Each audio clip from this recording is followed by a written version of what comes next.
প্রিয় দর্শক, আপনাদের সবাইকে ওয়েসিস এই সময় অনুষ্ঠানে স্বাগতম। সঙ্গে আছি আমি এস আকাশ। আজ আমরা মূলত যে সুন্দরবনের ক্ষতির কারণ চিহ্নিত করেছে ইউনেস্কোর তাদের প্রতিবেদনে, যে ফারাক্কা ব্যারেজকে অন্যতম ক্ষতির কারণ হিসেবে চিহ্নিত করেছে, সে বিষয়ে কথা বলবো। রামপাল বিষয়ে আমরা কথা বলবো, যে রামপাল সুন্দরবনের জন্য কতটা ক্ষতি হতে পারে। আর এ বিষয়ে আমাদের স্টুডিওতে দুজন অতিথিকে আমন্ত্রণ জানিয়েছি, আপনাদের সাথে পরিচয় করে দিচ্ছি তাদের। আমাদের সাথে আছেন ডক্টর আইনুল নিশাদ, ইমিরেটাস অধ্যাপক, ব্র্যাক বিশ্ববিদ্যালয়, এবং আমাদের সাথে আরও আছেন প্রকৌশলী এনামুল হক, চেয়ারম্যান জল পরিবেশ ইনস্টিটিউট। প্রফেসর আইনুল নিশাদ, আপনি যদি আলোচনা শুরু করেন। আপনি দীর্ঘদিন ধরে নদী, পানি, পরিবেশ এ বিষয়ে কথা বলে আসছেন, গবেষণা আপনার আছে। ইউনেস্কো যে প্রতিবেদন দিয়েছে, আমরা পত্রপত্রিকায় দেখেছি যে ফারাক্কা ব্যারেজকে সুন্দরবনের ক্ষতির ১ নম্বর কারণ হিসেবে চিহ্নিত করেছে। আপনি কি এটার সাথে একমত? আকাশ, ধন্যবাদ। আমরা ২৫-৩০ বছর ধরে এই কথা বলে আসছি, আপনারা ততটা গুরুত্ব দিলেন না। আর ইউনেস্কোর কতগুলো সাদা চামড়া লোক এসে বলে গেল, আপনারা এখন আমাদের কাছ থেকে মতামত চাচ্ছেন। তা আমি আপনাকে আক্রমণ করে শুরু করছি। ফারাক্কা ব্যারাজের কারণে, আপনি শব্দটা সঠিক ব্যবহার করেছেন, ব্যারাজ শব্দটা বাঁধ নয়, ভুল করে প্রায়ই কাগজে বাঁধ লেখে। এই ব্যারাজে শুকনো মৌসুমে পানিটা আটকে ফেলা হয়। চুক্তি অনুযায়ী অর্ধেক পানি ভারত নিয়ে যায়, বাকি অর্ধেক বাংলাদেশ পায়। যে বছর পানির প্রবাহ কোনো কারণে কম থাকে, সে বছর অর্ধেক হিসেবে যেটা পায়, যেমন এই বছর পেয়েছে 2016-তে 15,000, 18,000, 20,000 কিউসেক, যেটা নদীতে খুব সামান্য অংশ। এটার কারণে দক্ষিণ পশ্চিমাঞ্চলে মিঠা পানি সরবরাহ শুকনো মৌসুমে একেবারে নেই। এর ফলশ্রুতিতে সুন্দরবন, যেটাকে আমরা একটা অনন্য বন বলি, প্রাকৃতিক বন, কারণ হচ্ছে এটা হচ্ছে ম্যানগ্রোভ ফরেস্ট, যেটা জোয়ারে ডুবে যাবে, ভাটার সময় শুকনো হবে, অর্থাৎ এই গাছগুলো ডুবে থাকাটা সহ্য করে এবং সেইভাবেই তাদের শ্বাসমূল ইত্যাদি গড়ে উঠেছে। পৃথিবীর অধিকাংশ এই ম্যানগ্রোভ ফরেস্ট, অনেকে বাংলায় পেরাবন বলেন, সেগুলো নোনা পানির অঞ্চলের। বাংলাদেশের এই সুন্দরবন, যার 40% সুন্দরবনের ভারতে পড়েছে, এটা ছিল মিঠা পানির বন, অর্থাৎ অনাদিকাল ধরে মিঠা পানি এই সুন্দরবনকে লালন পালন করেছে। 300-400 বছর আগে কি তারও পরে অনেক সময় পর্যন্ত এটা ভারতের হুগলির নদীর বাঁ তীর থেকে তেঁতুলিয়ার ডান তীর পর্যন্ত বিস্তৃত ছিল। উত্তরে এখন যেখানে সুন্দরবন আছে তার থেকে 50-60 কিলোমিটার বিস্তৃত ছিল। পরবর্তীতে ব্রিটিশরা এই সুন্দরবনে মানুষের বসতি করতে দিয়ে কিছু অংশকে রিজার্ভ ফরেস্ট ডিক্লেয়ার করে। সেই রিজার্ভ ফরেস্টে আমরা এখন ধরে রাখতে চেষ্টা করছি। 1975-এ যখন ফারাক্কার ব্যাপারে দুই দেশ সম্মত হলো, ব্যারাজটা চালু হবে, পানি প্রত্যাহার শুরু হলো, এবং 1976-এ ভারত যখন একতরফা পানি প্রত্যাহার করে, পুরো পানি নিয়ে যায়, আমাদের এখানে তলানি 15,000-16,000 কিউসেক আসে, যেটা এই বছর হয়েছে। আমরা দেখতে পাই যে সুন্দরবন অঞ্চলে লবণাক্ততা তীব্রভাবে বেড়েছে। এর ফলশ্রুতিতে 75-76-এর পর থেকে তো পানি কম আসছে, যেটুকু পানি প্রাকৃতিকভাবে সাতক্ষীরা, খুলনা, বাগেরহাট অঞ্চলে যাচ্ছে না। সরকার মাঝে মাঝে গোড়াই নদীর মুখ খোলার চেষ্টা করে, ড্রেজিং করে, আবার ড্রেজিং করার 3-4 বছর পরে বন্ধ হয়ে যায় প্রাকৃতিকভাবে। এবং যে বছর ড্রেজিং করে কিছু পানি গোড়াই, মধুমতি, বলেশ্বর, কচা, একই নদী, এক জায়গায় এক এক নাম, এই নদী দিয়ে প্রবাহিত করে, তখন সেখান থেকে 18 বাকি, আতাই ইত্যাদি নাম কতগুলো নদী আছে, শাখা নদী, যেগুলো খুলনা, বাগেরহাট অঞ্চলে পানি নিয়ে যেতে পারে। সাতক্ষীরা অঞ্চলে মিঠা পানি আসতো মাথা ভাঙ্গা কপোতাক্ষ সিস্টেম দিয়ে, যেটা পারেই না, কারণ গোড়াইয়ের সাথে তার কোনো কানেকশন নেই। ফলে সুন্দরবন ধীরে ধীরে মৃত্যুর মুখে পতিত হচ্ছে। সুন্দরবনের পশ্চিমাংশে সুন্দরবন নেই, সুন্দরী গাছ নেই বললেই চলে। পূর্ব অংশ, বিশেষ করে দক্ষিণ পূর্ব কোণাতে এখনও সুন্দরী গাছ টিকে আছে, এবং লবণাক্ততা যেভাবে বাড়ছে তার সাথে পরবর্তীতে সমুদ্রের পানির উচ্চতা বৃদ্ধিটা যোগ হয়েছে। বাট মূল কারণ হচ্ছে ফারাক্কাতে পানি প্রত্যাহার ফলে বাংলাদেশে মিঠা পানির সরবরাহ কমে যাওয়া এবং সুন্দরবনের অবক্ষয় হচ্ছে। এখন থেকে এইভাবে চলতে থাকলে 20-30 বছর পরে সুন্দরবন অংশের লবণাক্ততা হয়ে যাবে সমুদ্রের পানির লবণাক্ততার সমান। পুরো প্রতিবেশ বা ইকোসিস্টেম বদলে যাবে। সুন্দরী গাছ থাকবে না, গোরান গাছ কিংবা অন্যান্য গাছের প্রিডমিনেন্স থাকবে। লবণাক্ততা কিভাবে বাড়ছে ছোট্ট একটা উদাহরণ দিলে বোঝা যাবে। এখন থেকে 50 বছর 100 বছর আগে সুন্দরবনের উত্তরে কিছু অংশ থেকে লোকজন গোলপাতা কাটতে বাদাবনে যেত, অর্থাৎ সুন্দরবনের দক্ষিণাংশে যেতে হতো। এখন এই গোলপাতা গাছ তো খুলনা শহরে তার আশেপাশেই হচ্ছে এবং কিছুদিনের মধ্যে আমরা দেখতে পাবো যশোর অঞ্চলে চলে এসছে। অর্থাৎ লবণাক্ততা অনেক কিছু গাছ নড়ে আসতে পারে, কিন্তু যে গাছ নড়ে আসতে পারে না সে মৃত্যুমুখে পতিত হবে। অবশ্যই সেই কারণে আমরা দীর্ঘদিন ধরে বলে আসছি সুন্দরবনের অবক্ষয়ের প্রধান কারণ, একমাত্র কারণ নয়, প্রধান কারণ মিঠা পানির সরবরাহ কমে যাওয়া। খুব সুন্দর করে প্রফেসর আইনুন নিশাত মূল কথাটা বলেছেন, যেটা উনি সুন্দরভাবে বলেছেন যে আসলে সাদা চামড়ার লোকজন বললে আমরা সেটাকে গুরুত্ব দিই, পত্রপত্রিকায় সেটাই হয়। এবং স্যার আপনি যে কথাগুলো বলেন আপনার কথাও আমরা গুরুত্ব সহকারে মিডিয়াতে প্রচার করি। আমরা যাদের গুরুত্ব দেওয়ার দরকার, যারা সরকার বাহাদুর আমরা যাদের বলি, তারা কতটা দিচ্ছে সেটা নিয়েও আপনার সাথে কথা বলবো। আমি প্রকৌশলী এনামুল হক, আপনিও দীর্ঘদিন ধরে এ বিষয়ে কাজ করছেন, তো আপনার কি মনে হয় এই যে স্যার যেটা বলেন এর সাথে এই যে মিঠা পানির সরবরাহ কমে যাওয়া, যে ভয়াবহ কথা স্যার বললেন যে আমরা এই লবণাক্ততা বেড়ে যাওয়া, মিঠা পানির সরবরাহ কমে যাওয়ার মানে বিপন্ন হতে চলছে এই ফারাক্কা ব্যারাজের কারণে? অবশ্যই এটা তো বাংলাদেশ হওয়ার পর থেকেই পানি উন্নয়ন বোর্ড একসময় যে কি ক্ষতি হচ্ছে সেটা একটা নিরূপণও করত, পরিমাপ করত। বিভিন্ন একটা গ্যাঞ্জেস স্টাডিজ বলে একটা ডাইরেক্টরেট ছিল, তার মাধ্যমে প্রায় প্রতি বছর একটা তৈরি হতো। আমার মনে হয় 80-র দশকের শেষের দিকে হয় কমে যায়, অথবা 96 সালে যখন চুক্তি হয়ে যায় এরপরে আর এই পরিমাপটা করা হয়নি। ভালো কথা, যেহেতু আমাদের একটা চুক্তি আছে, আমরা একটা পানি পাচ্ছি, এখন আর ক্ষতির হিসাবটা আনার হয়তো প্রয়োজন নেই, কিন্তু ক্ষতি তো হয়ে যাচ্ছে। যেটা বঙ্গবন্ধুর আমলে যখন হিসাবটা আনার প্রয়োজন নাই, এটা যেহেতু একটা চুক্তি আছে, যেহেতু একটা চুক্তি আছে, দুই দেশের মধ্যে যখন চুক্তি হয়ে যায় তখন যে কোনো আন্তর্জাতিক কনভেনশন যা আছে ওই চুক্তিটাকে আগে দেখবে। আচ্ছা, চুক্তির নিয়মটাকে দুই দেশের মধ্যে এটা একটা দেখবে। যেমন আমি যে জিনিসটা বলতে চাচ্ছিলাম যে 1974 সালে যখন ফারাক্কা ব্যারেজ চালু হতে চলছিল, তখন বঙ্গবন্ধুর সঙ্গে একটা চুক্তি উনি করেছিলেন। হ্যাঁ, সেখানে 44,000 কিউসেক পানি ন্যূনতমভাবে বাংলাদেশকে দেওয়ার কথা ছিল। তখন ভারতকে দিল 11,000 থেকে 16,000 কিউসেক, এর বেশি পানি সে নিতে পারবে না, যদিও তার ক্যানালে 40,000 কিউসেক পানি সে নিতে পারে। দেখুন, ধাপে ধাপে আমরা বলবো যে প্রেসিডেন্ট জিয়াউর রহমানের সময় একটা চুক্তি হলো, সেখানে 34,500 কিউসেক যেটা পাওয়া গেল গ্যারান্টি সহ 44,000 থেকে কমে আসলো। এরপরে আমাদের বঙ্গবন্ধু কন্যা যিনি চুক্তি করেছেন উনিও অনেক কমিয়ে 27,600 কিউসেকে এসে নেমেছেন। কেবল তাই না, এখানে এই চুক্তিতে কোনো গ্যারান্টি নেই। যেখানে স্যার ঠিকই বলেছেন যে একটা 50,000 কিউসেকের নিচে যদি পানি চলে আসে তখন দুজনে তো ভাগাভাগি করে নেবে সমান সমান, তারপরে আবার নিজের মধ্যে আবার আলাপ আলোচনাও করবে। সে আলাপ আলোচনা এরকম যে ভাই কি করা যাবে, পানি তো কম আসছে, এরকম একটা এইটাই হতে পারে, কিছু করার নেই। না হলে 15,000 16,000 কিউসেক পানি, তাহলে তো আগের মতোই হলো। এই চুক্তির আগেও তো এইরকমই পানি আসতো। যখন ন্যূনতম পানি আমাদের গঙ্গা নদীতে হার্ডিন ব্রিজের কাছে দেখেছি, তখন 11,000 12,000 কিউসেক পানি আর এরকমভাবে এসেছিল, এরকম বিরাট একটা হয়েছিল। তো যাক, এই যে পানি ক্রমশ কমে যাচ্ছে, মিষ্টি পানির প্রবাহ, এর ফলে সুন্দরবনের দিকে যে নদীগুলো, প্রধান নদী গড়াই নদী, যেটা বড়দিয়ার কাছে নবগঙ্গা হয়ে পশুর নদীতে যায়, এবং পশুর নদীটা মোটামুটি সুন্দরবনের মাঝখান দিয়ে গেছে, একদিকে বাগেরহাট জেলা আর একদিকে খুলনা এবং সাতক্ষীরা জেলা।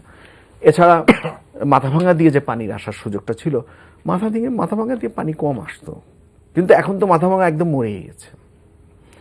গড়াই নদীও এরকম করে যখন ফারাক্কা ব্যারেজ চালু হলো, এরপরে সময় সময় ওর মুখটা কাটার একটা প্রোগ্রাম নেওয়া হতো, স্বেচ্ছাশ্রম কথা দিয়ে বা গম দিয়ে কিংবা ড্রেজিং করে, এখনও কিছুদিন আগেও ড্রেজিং করা হয়, বড় বড় ড্রেজিং প্রকল্প আসে, কিন্তু ওটা যেহেতু ওই নদীতে প্রচুর পরিমাণে পলি আছে, সেটা যে কোনো সময় বুঝে যেতে পারে মুখটা। এই বুঝে যাওয়ার পিছনে কারণটা হলো যে সেপ্টেম্বর মাসের তৃতীয় সপ্তাহে যখন মৌসুমী বায়ুর প্রবাহ, বৃষ্টিপাত উত্তর ভারতে বন্ধ হয়ে যায়, মৌসুমী বায়ু যখন ফিরে আসতে থাকে, পিছিয়ে আসতে থাকে, তখন ওরা যত ড্যাম আছে সব বন্ধ করে দেয়, যেখানে যেখানে স্টোরেজ করতে পারে সেখানে বন্ধ করে দেয়, এবং হঠাৎ করে ফারাক্কা ব্যারেজে পানি কমে আসে এবং হঠাৎ করে তারা ফারাক্কা ব্যারেজের সব গেটগুলো বন্ধ করে দেয়। আমরা লক্ষ্য করি গড়াই নদীতে, কুষ্টিয়াতে সেপ্টেম্বর মাসের গোড়াতে একেবারে ভরাট নদী থাকে এবং সেপ্টেম্বর মাসের শেষে একেবারে তলায় চলে যায়। তো এই যে সেপ্টেম্বর মাস থেকে শুরু করে নিয়ে পরবর্তী জুন মাস পর্যন্ত এই যে পানির প্রবাহ আসে না, মিষ্টি পানি আসে না, এর মাধ্যমে সুন্দরবন এলাকায় মিষ্টি পানি যাচ্ছে না। ফল হচ্ছে ভাটির থেকে, সাগর থেকে জোয়ারের পানির মাধ্যমে লবণ পানি ভিতরে ঢুকছে, প্রচণ্ড চাপ, এবং চাপের মধ্যে কেবল সুন্দরবনেরই কেবল ক্ষতি না, ওই এলাকায় যে বিরাট একটা জলাবদ্ধতা সৃষ্টি হয়েছে সেটাও একটা বিরাট কারণের ভিতরে আছে। ফারাক্কা ব্যারেজ নানাবিধ প্রভাব বিস্তার করছে। জি, আপনার কাছে আবার আসবো প্রফেসর আইনুন নিশাত। আপনি তো এর ক্ষতি তো হচ্ছে দীর্ঘদিন, আপনিও বলেছেন, এখন আসলে কি করা এই বাস্তবতা নিরিখে? এই সুন্দরবন আপনি যেমন বলেছেন অনন্য বন, আমাদের এটা সবার একটা ঐতিহ্য, বাংলাদেশের একটা কি বলা যায় যে এটা প্রাণ বলতে পারি, সেটাকে রক্ষার জন্যে, জীববৈচিত্র্য রক্ষার জন্যে এই ফারাক্কা ব্যারাজের যে বাস্তবতাকে কেন্দ্র করে সরকারের কি করা উচিত বা আমরা কতদূর কি করতে পারি? আপনার কি পরামর্শ? আকাশ, আমি এই প্রশ্নের উত্তর দেব, কিন্তু তার আগে এনামুল হক সাহেব পানি উন্নয়ন বোর্ডের প্রধান প্রকৌশলী ছিলেন এবং আমাদের জাতীয় পানি ব্যবস্থাপনার জন্য যে ওয়ারপো নামক প্রতিষ্ঠানটি আছে তার প্রধান বড় কর্তা ছিলেন, আধিকারিক ছিলেন। কাজী তিনি, তার কথা যথেষ্ট মূল্যবান এবং তথ্যবহুল হবে, কিন্তু আমি বিনীতভাবে কিছু কিছু বিষয়ে দ্বিমত পোষণ করতে চাই। আমি আগে আপনাকে বলেছিলাম যে রাজনৈতিক আলোচনার মধ্যে যেতে চাই না, কে কি করেছেন, বাট উনি যে তথ্যগুলো দিয়েছেন সেগুলোর সাথে আমি একমত নই। এই দলিলগুলো ওয়েবসাইটে আছে, ইন্টারনেটে আছে, এই কথাগুলোর সাথে আমি একমত নই। কারণ আমি দীর্ঘ সময় 18 বছর ধরে বাংলাদেশের হয়ে ভারতের সাথে আলোচনা করেছি। এই ডকুমেন্টগুলো বহুগুলো খসড়া তৈরিতে আমার ভূমিকা ছিল, যদিও রাজনৈতিকভাবে তারা এই সিদ্ধান্ত নেবেন সেই তথ্যে আমি আজকে গেলাম না। কিন্তু ক্ষতি নিরূপণটা যদি বন্ধ হয়ে থাকে আমি খুব দুঃখবোধ করছি, কারণ যে কোনো ভবিষ্যতের পরিকল্পনা করতে গেলে অতীতের ডেটার উপরে তো করতে হবে যে কি হচ্ছে। আজকে আমি এখনই যে কথাটা আপনাকে বলতে যাব, যেটা আমি নিশ্চিত এনামুল হক সাহেব আমার সাথে একমত হবেন, যে যেটুকু পানি আমি পাচ্ছি সেটার যদি উপযুক্ত ব্যবহার করি তাহলে আমার একটা নিজেদের দেশের ভিতরে একটা অবকাঠামো প্রয়োজন। এনামুল হক সাহেব যেটা বললেন যে গোড়াই নদী, এই গোড়াই, তার আরেকটু নিচে নাম হচ্ছে মধুমতি, তার নিচে নাম হচ্ছে বলেশ্বর, তার নিচে কোচা, আলটিমেটলি সমুদ্রে গেছে।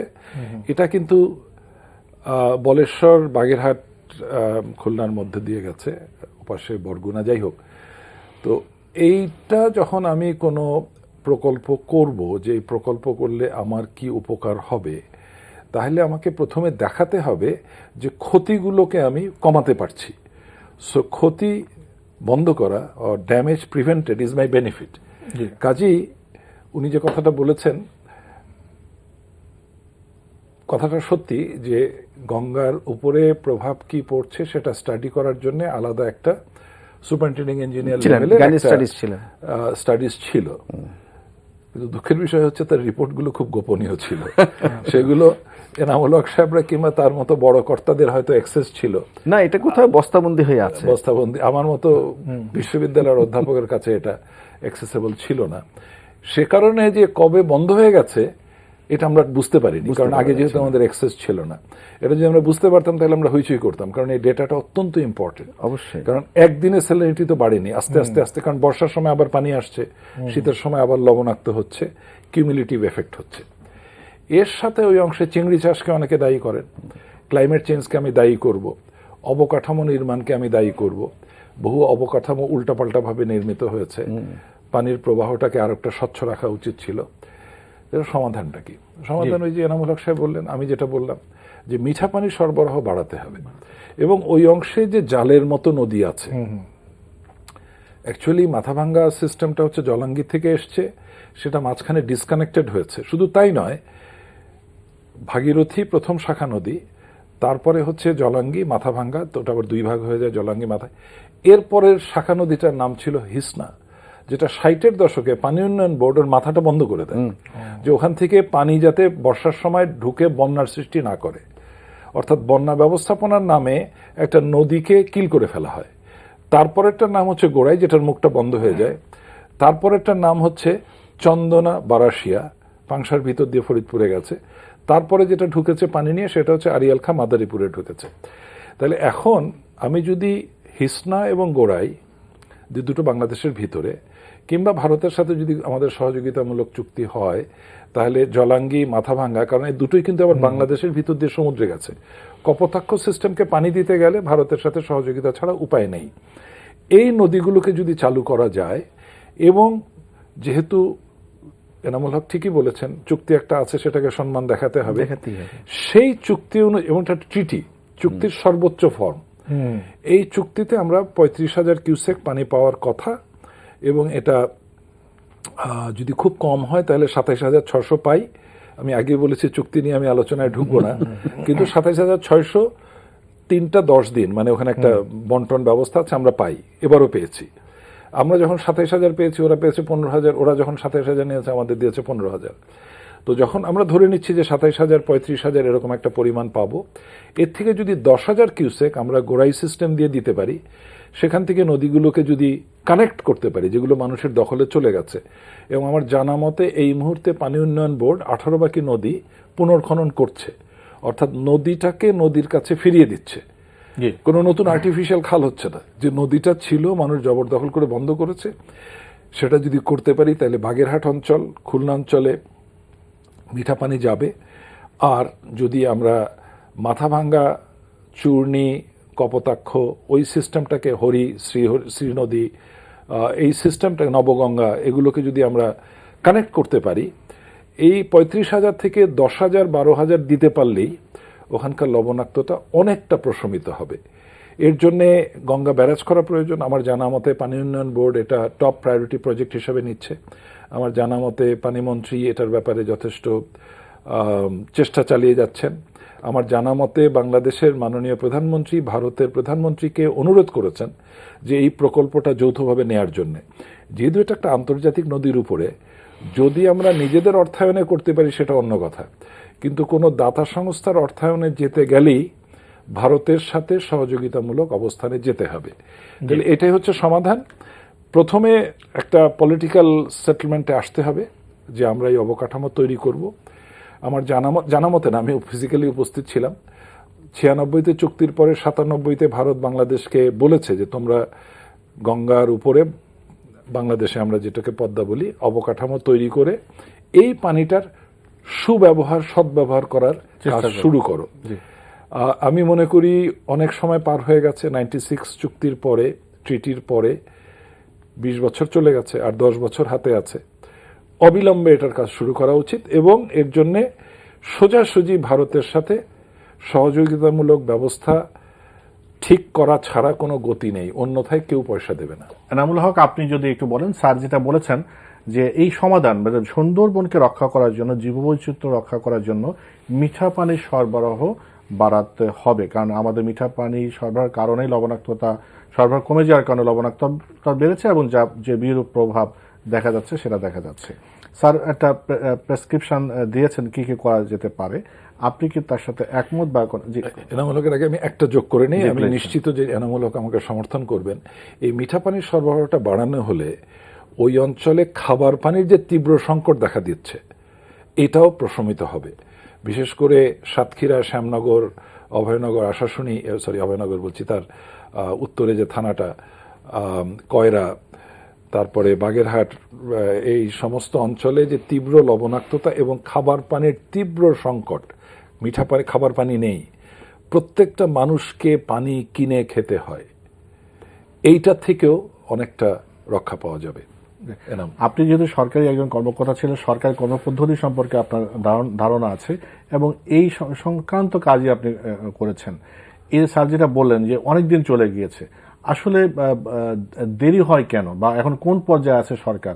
আমরা আসলে কত তাড়াতাড়ি আমরা সুখবর পেতে পারি? দেরি আমরা বাস্তব দৃষ্টিতে দেখতে পাচ্ছি যে দেরি হচ্ছে, কিন্তু সরকারের কাছে যদি তোলা হয় তা সরকার বলবে যে অনেক অগ্রগতি হয়ে গেছে, ব্যারেজের স্থান নির্বাচন হয়ে গেছে, ব্যারেজের ডিজাইন হয়ে গেছে, আমরা কেবলই শুরু করতে যাচ্ছি, এরকম একটা ব্যাপার। স্যার যে কিন্তু এ যাবৎ যা যা বললেন, মানে দ্বিমতের কথা বলেছেন, আমি কিন্তু দ্বিমতের কোনো কিছু পাইনি। তো যেমন আজকে যে মিঠা পানির কথা উনি বললেন সুন্দরবনকে রক্ষা করার জন্য, আমি 100% একমত। তবে ওনার কথায় দ্বিমত নয়, সরকার যেভাবে উদ্যোগটা নিচ্ছে সেখানে আমার একটা দ্বিমত আছে। উনি জানেন খুব ভালো মতো পৃথিবীতে যেখানে ব্যারেজ নির্মাণ করা হয় সেই ব্যারেজের উদ্দেশ্য স্টোরেজ নয়, মানে পানিটাকে জমা করে রাখতে হবে সেটা নয়, সেটা একটা ডাইভার্ট করে হয় এটা ইরিগেশন খালে বা একটা এলাকায় সেচ বা পানি সরিয়ে নেওয়ার জন্য করা হয়। অদ্ভুত একটা ব্যাপার যে এই ব্যারেজ প্রকল্প যেটা আমাদের গঙ্গা ব্যারেজ করা হচ্ছে সেটাতে সরকারিভাবে বলা হচ্ছে এখানে আমরা স্টোর করব, বর্ষাকালে পানি স্টোর করে শীতকালে সেটা সরবরাহ করব। এটা আমি একটা টক শোতে গিয়ে, আমার পাশে সচিব মহোদয় ছিলেন পানি সম্পদ মন্ত্রণালয়ে, আমি অবাক হয়ে গেলাম। বললো যে আপনি সেখানে বলিনি, এটা তো নিশ্চয় কোনো একটা বড় গলদ আছে। গলদ আমি পরে দেখতে পেলাম, সেটা হলো যে ভারত বলল যে ওখানকার বন্যার পানি আমাদের ডুবিয়ে দেবে। আমি বললাম এ কেমন করে হয়, কারণ তিস্তা ব্যারেজ মাত্র 5 কিলোমিটার দূরে, সেখানে বন্যার পানি ডুবায় না, আর আমাদের এখানে প্রায় 150 কিলোমিটার দূরে হবে, অথচ বন্যার পানি ডুবিয়ে দেবে কেমন করে। তখন আমি তাদের স্টাডি রিপোর্টটা দেখলাম এবং দেখলাম সত্যিই সেখানে বর্ষাকালে পানি আটকে রাখার এক ধরনের IWM এর এক ধরনের কি দেওয়া আছে, ম্যাথমেটিক্যাল মডেলিং করা আছে, এবং সেখানে রাজশাহী পর্যন্ত তার ইফেক্ট দেখানো আছে। অদ্ভুত একটা ব্যাপার। তারপরে আরেকটা জিনিস হলো যে হাবাসপুরে এখানে করা হয়েছে। আমাদের তো জিকে সেচ প্রকল্প আছে, জিকে সেচ প্রকল্পে লিফট পাম্পের মাধ্যমে বহু টাকা খরচ করা হয়, কোটি কোটি টাকা খরচ হয়, সেটাকে পানিটাকে গঙ্গা থেকে তুলে তারপর সেচ প্রকল্পে দেওয়া হয়। আমরা কেন এর ভাটিতে ব্যারেজটা করব না? ব্যারেজ করার জন্য সুন্দর চমৎকার জায়গা ছিল সেখানে। এই কুষ্টিয়ার উজানে যেখানে গড়াইয়ের উৎসমুখ, হাটো শরীপুরের ওখানেও একসময় বিনি খুব চমৎকার একটা স্পট দিয়েছিল। তো যাই হোক, এই যে মূল ব্যাপারটা সেটা হলো যে সেচ প্রকল্পে আমাদের পানি দিতে হবে, আমাদের সুন্দরবনে পানি দিতে হবে। যদি জিকে প্রকল্পে পানি সরবরাহ করা যায় সেচ প্রকল্পে, তাহলে ওখানকার ওয়েস্টেজ যে পানিটা, যেটা ওই পানিটার যে গঙ্গা কপোতাক্ষ বলা হয়, গঙ্গা থেকে উঠে কপোতাক্ষ পর্যন্ত যাবে, আর কপোতাক্ষ হলো সুন্দরবনের মুখ, অতি সহজেই সেই পানিটা চলে যাবে। এটা পানি যাওয়ার একটা ব্যবস্থাপনা। কিন্তু আমি এখানে আপত্তির কথা বলছি যে সাইটটা মোটেও ঠিক হয়নি, এবং এই ধরনের বর্ষাকালে পানি আটকে রেখে এই ধরনের কোনো কথা হতে পারে না। শীতকালে যে পরিমাণ পানি থাকবে সেটা অবশ্যই ব্যাঙ্কফুল, যেটাকে বলে যে নদীর তীর ছাপিয়ে যায় না, যেখান থেকে পানিটাকে ডাইভার্ট করা হয় সেখানে খুব সহজে এটা চলে যায়, এবং বন্যার কোনো সুযোগ আমি দেখি না। যে অনেক ধন্যবাদ স্যার। যে এনামুল হক যেটা বলছেন সাইট সংক্রান্ত বিষয়ে আপনার কোনো বক্তব্য? আমি অত্যন্ত আনন্দিত যে এনামুল হক ব্যারাস্টার ফাংশনিংটা ব্যাখ্যা করেছেন। এই দুর্ভাগ্য আমারও হয়েছিল। কদিন আগে এক অনুষ্ঠানে একজন প্রাক্তন মন্ত্রী জোরের সাথে বলছেন যে আমরা পানি আটকে রেখে বর্ষাকালের পানি শীতকালে ব্যবহার করব। তাকে আমার বলতে হয়েছে জোর করে যে ব্যারাজে কোনো জলাধার থাকে না, ব্যারাজটা হচ্ছে নদীটাকে কানায় কানায় ভর্তি করে রাখার একটা প্রকল্প। অর্থাৎ শীতের প্রথমে, মানে লিন সিজন শুরু হওয়ার প্রথমে গেটগুলোকে আস্তে আস্তে বন্ধ করে পানি যখন একেবারে কমে যায় তখন ওটাকে কানায় কানায় রাখা হয়। এরপরে বর্ষার পানি যখন বাড়তে থাকে তখন আস্তে আস্তে গেট খুলে দেওয়া হয়, এবং মেইন প্রবাহটা যখন আসতে থাকে তখন এটা সব গেট খোলা থাকে, সব গেট খোলা, আর্টিফিশিয়ালি খোলার কোনো ব্যাপার নেই। তো এটা নিয়ে কথা হচ্ছিল যে হঠাৎ করে ওরা গেট খুলে দিল, সেটা না, গেটটা বন্ধ করতে হবে প্রবাহটা যখন কমতে থাকে, এবং দুই পাড়ের উপরে আর পানি উঠবে না। তাহলে এখানে তাহলে গণতন্ত্র করে সরকার তাহলে এরকম কেন বলছে? এটা হচ্ছে অদ্ভুত ব্যাপার। এখন আমি যেটুকু জানি যে ব্যারাজের প্রস্তাবিত সাইটটা হচ্ছে জিকে প্রজেক্টের পাম্প স্টেশনের ভাটিতে। তাই যদি হয়, এটাকে যদি ব্যাংকফুল রাখা হয় তাহলে খুব সহজেই পানিটা জিকে না ব্যারাজের সেটা ক্যানালে হলে তো নেবে। ঠিকই ছিল, কিন্তু সেটাতে নেই। এখন হলো এটা হাবাসপুরে, আমাকে check সেখান করতে থেকে হবে। 80 কিলোমিটার ভাটিতে। আচ্ছা, অনেক ভাটিতে। কিন্তু আমার যেটা ব্যক্তিগতভাবে চিন্তার কারণ, সেটা হচ্ছে এখন থেকে এই ব্যারাজ টেকনোলজি 200, 300, 500 বছরের পুরনো। কি বলে, তুগলক সাহেব দিল্লির কাছে ব্যারাজ বানিয়ে পানি সরবরাহ করতেন দিল্লিকে। কাবেরী নদীতে যে আনিকাট, সেটা ব্যারেজটা, সেটা তো প্রায় 2000 বছর পুরনো। 2000 বছরের পুরনো। বাট মূল যেটা হচ্ছে সেটা হচ্ছে নদীগুলোকে কানেক্ট করতে হবে। কাজেই ইরিগেশন ক্যানাল যদি আমি করতে চাই, সেটা আর্টিফিশিয়ালি মাটির উপরে দিয়ে প্রবাহিত হয় এনার্জিটা পাওয়ার জন্য, ঢালটার জন্য। কিন্তু আমাদের মূল বক্তব্যটা হচ্ছে যে ওইখানে নদীগুলোর একটা জালের মতো বিস্তৃতি আছে। এই নদীগুলোকে পূর্বের অবস্থায় কানেক্টিভ যদি করে দেয়া হয়, তাহলে ব্যারাজের পানিটা কানায় কানায় যখন ভরবে, তখন কত দূরে হবে সেটা নিয়ে আমরা আলাদা আলোচনা করব। কিন্তু গোড়াই দিয়ে যদি পানি ঢোকে, গোড়াইয়ের মুখটা সিকিউর করতে হবে, অটোমেটিক্যালি ফ্রেশ ওয়াটার ওখানে ডিস্ট্রিবিউটেড হবে। বাট এই কথাটা উনি সঠিক বলেছেন, আমি তাকে জোর দিচ্ছি। বর্ষাকালে ব্যারাজ খোলা থাকে, ব্যারাজে কোনো জলাধার থাকে না, বর্ষার পানি ধরে শীতকালে সেটা ব্যবহার হবে, এটা বাস্তবসম্মত আইডিয়া না। তাহলে কি করব? শুকনো মৌসুমে যতটুকু পানি পাচ্ছি, তার কিছু অংশ আমরা সুন্দরবনে দিকে পাঠিয়ে দেব। অনেক সুন্দর আলোচনা হয়েছে সুন্দরবন প্রসঙ্গ নিয়ে।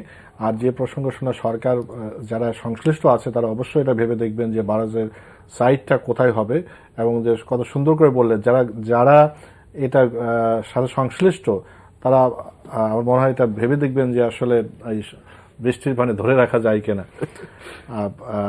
এখন আমরা একটু যে ধরে রাখা যায় না, প্রবাহটা যদি আপনি বোঝেন, আমরা প্রস্তাব করছি 35,000 কিউসেকের ভিতর থেকে 10,000 কিংবা 15,000 দিলে নদীটা বাঁচবে, যে কানেক্টিভিটি। কিন্তু বর্ষাকালে আজকে যখন আমরা কথা বলছি, গঙ্গাতে এখন কম করে হলে 10 লক্ষ কিউবিক ফিট পার সেকেন্ড আছে। বর্ষার সময়ে এটা 15 লক্ষ কিউবিক ফিট, 17 লক্ষ কিউবিক ফিটে চলে যায়। ওটা তো আমি 10 মিনিটে পানি ধরে রাখার ক্ষমতা সম্ভব না। তাহলে কাজে প্র্যাকটিক্যালি কথা বলতে হবে। যা আমরা এনামুল হক আপনাকে দিয়ে রামপাল ইস্যু দিয়ে শুরু করে স্যারকে দিয়ে শেষ করব। রামপাল প্রকল্প একটা বড় ইস্যু হয়ে দাঁড়িয়েছে, যে বিশেষ করে সুন্দরবনের ক্ষতি হবে কি হবে না, এবং সরকারের থেকে পর্যন্ত যতটা ব্যাখ্যা দেওয়া হয়েছে তারা এমনটা বলছে না যে ক্ষতি হবে না, কিন্তু ক্ষতি মিনিমাইজ করার জন্য টেকনোলজি ব্যবহার করার কথা বলা হচ্ছে। তো ইউনেস্কো রিপোর্ট আমরা পত্রপত্রিকায় যা দেখলাম যে প্রকল্পটা ওখান থেকে সরিয়ে নেওয়ার কথা বলেছে। আপনাদের স্টাডি কি? না, এটা প্রকল্পটা শুরু হয়ে গেছে, এখন একটা খুব কঠিন ব্যাপার সরিয়ে নেওয়া। অনেকে বলেন যে ওটাকে যদি লবণচড়াতে নিয়ে আসা হয় খুলনার ধারে কাছে, তাহলে অন্তত সুন্দরবন থেকে দূরে আসবে। আমার দৃষ্টিটা হলো, সরকার যে বলছে এমন ব্যবস্থা নেওয়া হবে যে ক্ষতিটা মিনিমাইজ করা যাবে, এমন ব্যবস্থা নেওয়া হবে যে ধোঁয়া যে উদ্গীরণ হবে সেটা কোনো ক্ষতি করবে না, এমন ব্যবস্থা নেওয়া হবে যে পানিটা যেটা গরম পানি ফেলা হবে সেটা ব্যবস্থা কোনো ক্ষতি করবে না। সব ব্যাপারেই যখন এনভায়রনমেন্টাল ইম্প্যাক্ট অ্যাসেসমেন্ট হয়, তার যে স্টাডি হয়, সেটা তো বলা হয়েছে এরকমভাবে যে সেখানে অন্যভাবে বলা ক্ষতি হবে, তবে প্রয়োজনীয় ব্যবস্থা নিলে ক্ষতিটা কমানো যাবে। এখানে এই ক্ষতি হবে, তবে প্রয়োজনীয় ব্যবস্থা নিলে এই ব্যবস্থা। তাহলে সরকারের তরফ হলো যে হ্যাঁ, প্রয়োজনীয় ব্যবস্থা নেওয়া হবে। এবং পরিবেশ অধিদপ্তর থেকে যখন ছাড়পত্র দেওয়া হয়, তখনও বলা হয় এত 50টি ধারা বা 45টি ধারা, প্রত্যেক ধারায় বলা থাকে যে এর জন্য যে ক্ষতি হবে সেটাকে প্রয়োজনীয় ব্যবস্থা নেওয়া হবে, এটার জন্য প্রয়োজনীয় ব্যবস্থা নিতে হবে। এই সব ব্যবস্থা নেওয়া সাপেক্ষে ছাড়পত্র দেওয়া হইল, অর্থাৎ ছাড়পত্র কিন্তু দেওয়া হইল 59টা। হ্যাঁ, এইরকম করে একটা বড় ধরনের একটা কি বলবো প্রতারণার ব্যাপার থাকে। এই প্রতারণা কার সাথে? কারণ পৃথিবীতে এমন ধরনের টেকনোলজির কথা এই রামপাল সম্পর্কে বলা হচ্ছে, পৃথিবীর কোথাও সেই ধরনের টেকনোলজি ব্যবহার হয় না। তাহলে উন্নততম দেশগুলোতে কোনো এই ধরনের ব্যবস্থা নেই, তারা এই ধরনের প্রকল্প নিয়ে তারা আহামরি বা ছেড়ে দে মা কেঁদে বাঁচির মতো অবস্থা, আর আমরা সেটাকে গলা জড়িয়ে ধরছি এবং সেটাকে নিয়ে আমরা বলছি যে এমন ব্যবস্থা নিব যাতে কোনো ক্ষতি হবে না। এই ধরনের প্রতারণার কোনো প্রয়োজন নাই। আমি বলবো যে আমাদের কয়লা বিদ্যুতের হয়তো প্রয়োজন আছে। আমি বড় পুকুরিয়াতে অনেকগুলো প্ল্যান্ট করার পক্ষপাতী। সেখানে আমাদের নিজস্ব কয়লা আছে, সেখানে 2-3টে ইউনিট আছে। কেন বাকিগুলো চলে না, একটা চলে, কখনো অধিকাংশই বন্ধ থাকে। কেন বন্ধ থাকে, সেটাকে মোর এফিশিয়েন্টলি সেটা চালু করা হোক, আমাদের কয়লা দিয়ে চালানো করা হোক। আমরা অবশ্যই করতে পারি। সুন্দরবনের পাশেই যে করতে হবে, বা হ্যাঁ, সুন্দরবনে এটা করার পিছনে আমার যেটা মনে হয় যে এটা খুব সহজসাধ্য একটা জায়গা। কারণ যে কোনো একটা প্রকল্প করতে গেলে জনগণের জমি জায়গা নিতে হয়, সেখানে জনগণের থেকে সরাসরি বাধা আসে। আর সুন্দরবনের এখানে যেখানে রামপাল এলাকা করা হচ্ছে, সেখানে সরাসরি বাধা কিন্তু কম। এখানে যে বাধাটা আসছে, এটা দেশবাসীর তরফ থেকে বাধা, এবং দেশবাসী বলছে যে সুন্দরবন আমাদের একটা প্রাণ, আমাদের একটা ঐতিহ্য, এটাকে রক্ষা করা দরকার। স্যার তো আগেই বলেছেন যে গত বছর ধরে এটা ক্রমশ ক্ষতি হয়ে যাচ্ছে, এখনো এটা অবশ্যই ক্ষতি করবে। একটা দিকে আমরা দেখতেছি যে ফারাক্কা ব্যারাজের কারণে সুন্দরবন অলরেডি ক্ষতি শুরু হয়েছে এবং তার প্রভাব, এবং আপনি যেটা বলেছেন যে 20-25 বছর পরে আপনার অন্যরকম চিত্র আমরা দেখব, যেটা খুবই মানে বেদনাদায়ক। অলরেডি যেটা হয়েছে সেটা অনেক বেদনাদায়ক, এবং আমরা ভবিষ্যৎ যদি একটু নজর দিই, যদি এরকম চলতে থাকে, যদি যে ব্যবস্থাগুলোর কথা বলা হচ্ছে মিষ্টি পানি সরবরাহ না বাড়াতে পারে, তাহলে সুন্দরবনের অস্তিত্ব বিপন্ন হবে। তারপরে আরেকটা প্রকল্প যেটা সবাই বলছে যে এটা ক্ষতি হতে পারে, সরকার তারপরেও এটার দিকে এগোচ্ছে, আপনি কি মন্তব্য করবেন? আমি রামপাল সম্পর্কে খুব একটা পড়াশোনা করিনি, কাজেই যা বলবো সাধারণ জ্ঞান থেকেই বলবো। কিন্তু তার আগে অন্য একটা কথা বলতে চাই, সেটা হচ্ছে সুন্দরবনের সঠিক ব্যবস্থাপনাটা পলিটিক্যাল লেভেলের হায়েস্ট পর্যায়ে বিবেচিত হচ্ছে। আপনারা যদি ভারতের প্রধানমন্ত্রী নরেন্দ্র মোদী জুন 2015-তে যখন এসছিলেন, তখন বাংলাদেশের মাননীয় প্রধানমন্ত্রী শেখ হাসিনার সাথে তার যে আলাপ আলোচনা হয়, তার যদি কার্যবিবরণী দেখেন, এটা ইন্টারনেটে আছে, সেখানে পরিষ্কার বলা আছে। এবং একই কথা বলা আছে ভারতের প্রধানমন্ত্রী মনমোহন সিং যখন এসেছিলেন 2011 সনে, ভারতের প্রধানমন্ত্রী 2010 সনে যখন দিল্লিতে গেছেন। এই 3টা মিটিংয়ের সভাতে বলা হচ্ছে যে সুন্দরবন 2 দেশের জন্যই জাতীয় সম্পদ, অনন্য সম্পদ, এবং একটা সুন্দরবন ছিল যেটা রাজনৈতিক কারণে ভাগে 2টো হয়ে গেছে। কাজেই এই সুন্দরবনের একটা সমন্বিত ব্যবস্থাপনা, যৌথ বলিনি কারণ যৌথ হলে আবার আরো বহু জটিলতা আসবে, কাজেই 2 দেশ যদি মাথা ঘামিয়ে এ ব্যাপারে একটা ব্যবস্থাপনাতে পৌঁছতে পারে। এবং মজার জিনিস হচ্ছে বিশ্বব্যাংক সেই প্রস্তাবনাতে সমর্থন জুগিয়ে ওই যেটা প্রস্তাব আসবে সেটা বাস্তবায়নের জন্য আগ্রহ প্রকাশ করেছে। তো আমাদের বাংলাদেশ থেকে যারা এই কথাবার্তা বলবেন, আমরা জানি নভেম্বর মাসে বাংলাদেশের প্রধানমন্ত্রী ভারতে যাওয়ার সম্ভাবনা আছে। তখন যদি এই বিষয়টা জোর করে তোলা হয় যে গ্যাঞ্জেস ব্যারাজের ব্যাপারে ভারত যে সমস্ত আপত্তি তুলছে সেগুলো যদি আমরা দেখাতে পারি নিতান্ত অমূলক, যেটা এনাম বললেন, তো তাহলে এটাকে আমরা এগিয়ে নিয়ে যেতে পারি। এখন রামপালের ব্যাপারে আমি যেটুকু বুঝি সেটুকু হচ্ছে, বাংলাদেশ অত্যন্ত জনবহুল দেশ, জমি পাওয়া কষ্টকর, আর কয়লা পুড়িয়ে বিদ্যুৎ যেখানে উৎপাদন করবেন সেখানে বিরাট জায়গা লাগে কয়লা রাখার জন্যে। এখন রামপালের পাশে পায়রা বন্দরের কাছে, চট্টগ্রামে, বাঁশখালীতে, তার পাশে মাতারবাড়িতে অনেকগুলো বিদ্যুৎ কেন্দ্র স্থাপন করার কথা, এবং আপনি দেখবেন যে সেগুলোতে প্রচুর জায়গা নেওয়া হচ্ছে। আমার ধারণা, আমি আগে বলেছি আমি পড়িনি এই রিপোর্টগুলো, কারণ আমার এই ব্যাপারে বিদ্যুৎ উৎপাদনে আমি খুব একটা গবেষক নই এই বিষয়ে। তো সেখানে যেটুকু জেনেছি সেখানে হচ্ছে জমিটা সহজলভ্য ছিল, অর্থাৎ মূলত এই জমিটা খাস জমি ছিল, এবং এই খাস জমি অধিগ্রহণ করাটা খুব সোজা ছিল। ওই লবণছড়াতে যেতে গেলে জমি অধিগ্রহণ করে এইটা আবার আরেকটা প্রক্রিয়া, আরেকটা সময়, আরেকটা ব্যয়বহুল ব্যাপার। কিন্তু আমার ব্যক্তিগতভাবে যে অনুভূতিটা হচ্ছে, খবরের কাগজে, একটি ইংরেজি কাগজে তর্ক বিতর্ক প্রকাশিত হয়েছে, সরকার যে 2টো পয়েন্ট, সরকার যে কথাগুলো বলছেন, জি আমি শেষ করে দিচ্ছি, যে কথাগুলো বলছেন যে আমরা যেমন সালফার ডাইঅক্সাইড আমরা এই কাজ করব, গরম পানি ফেলার কথা আমরা এই কাজ করব, এটা করতে করতে খরচ বাড়তেছে। তাহলে এক সময় যে টাকাতে বিদ্যুৎ উৎপাদন হওয়ার কথা তার খরচ তো ডবলের বেশি হয়ে যাচ্ছে। তো এইটা কি অর্থনৈতিকভাবে গ্রহণযোগ্য কিনা? বাট একজন পরিবেশ কর্মী হিসেবে এই যে ইউনেস্কোর রিপোর্টটা তৈরি করেছে আইইউসিএন এর কিছু স্টাফ, আমি বাংলাদেশে আইইউসিএন নামক প্রতিষ্ঠানটাকে 10 বছর পরিচালনা করেছি। একদম শেষ। আচ্ছা, মানে এখানে সরকার যে কথাগুলো বলছেন এইটা যে সঠিকভাবে বাস্তবায়িত হবে সেই নিশ্চয়তা পেতে চাই আমরা। আচ্ছা, আমরা শেষ করি এই কথা দিয়েই। প্রফেসর আইনুন নিশাত এবং প্রকৌশলী এনামুল হক, আপনাদের দুজনকে অনেক ধন্যবাদ এসে কথা বলার জন্য। আমরা সেই নিশ্চয়তা চাই সুন্দরবনের ক্ষতি হবে না, যতটুকু হয়েছে সেটা ক্ষতিটা মিনিমাইজ করে, যেমন মিঠা পানির সরবরাহ বৃদ্ধি করে যাতে সুন্দরবন রক্ষা পায় সেটা, এবং রামপাল বিদ্যুৎ কেন্দ্র যে কথা বলা হচ্ছে যাতে কোনোভাবেই সুন্দরবন ক্ষতিগ্রস্ত না হয়। আমাদের সুন্দরবন সবার আগে। প্রিয় দর্শক, আপনারা সবাই ভালো থাকবেন।